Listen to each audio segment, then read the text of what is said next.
Nakatanggap ng sari-saring reaksyon ng sexy bikini photo ni Beauty Gonzalez na kanyang inialok bilang regalo sa kanyang asawang si Norman Crisologo.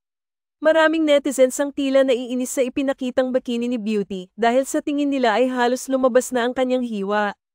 Ang mga komento ay nagbigay diin sa kanilang opinyon na hindi angkop ang kanyang ginawa. Ayon kay Beauty, ang kanyang tanging regalo para sa asawa ay ang kanyang sarili sa espesyal na araw nito. Happy birthday Bambi, bati ni Beauty sa kanyang mister na nagdiriwang ng kaarawan.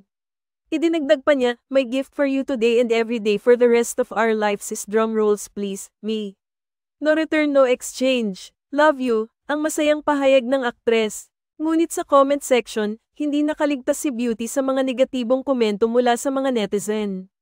Isa sa mga komento ay nagsabi, kulang na sa pansin si Beauty, sana naghubad ka na lang talaga at nakabukang kang, pathrill ka pa sa pagsuot mo ng ganyan.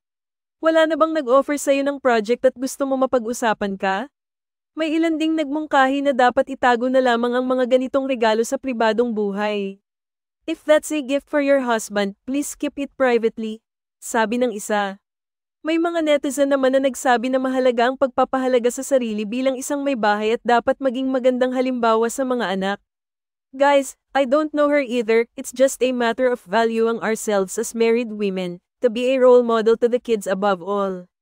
God created you as His temple. And women shouldn't give a reason to be a temptation to men, ang ilan sa mga pahayag ng mga kritiko. Sa kabila ng mga negatibong komento, mayroon ding mga taga-suporta si Beauty na pumuri sa kanyang pagiging kumpiyansa sa kanyang katawan at pag-ibig sa kanyang asawa. Sinasalamin ng kanyang post ang kanyang pananaw sa pagdiriwang ng pagmamahalan at pagiging totoo sa sarili. Minsan, ang mga ganitong uri ng pagpapahayag ay nagiging sanhi ng debate sa social media tungkol sa tamang asal at imahinasyon ng mga kilalang tao. Ang reaksyon ng publiko ay nagsisilbing salamin ng kanilang mga opinyon tungkol sa mga isyu ng katawan, pananaw sa relasyon, at papel ng mga kababaihan sa lipunan.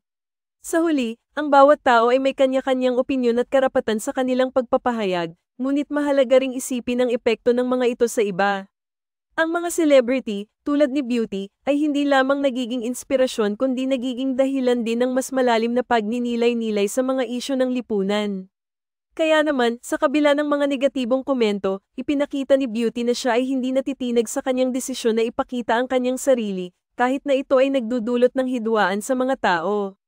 Ang kanyang mensahe ng pagmamahal sa asawa ay hindi lamang isang regalo kundi isang pahayag ng pagtanggap sa sarili at pagmamalaki sa kanilang relasyon. Ano ang sa inyo sa balitang ito?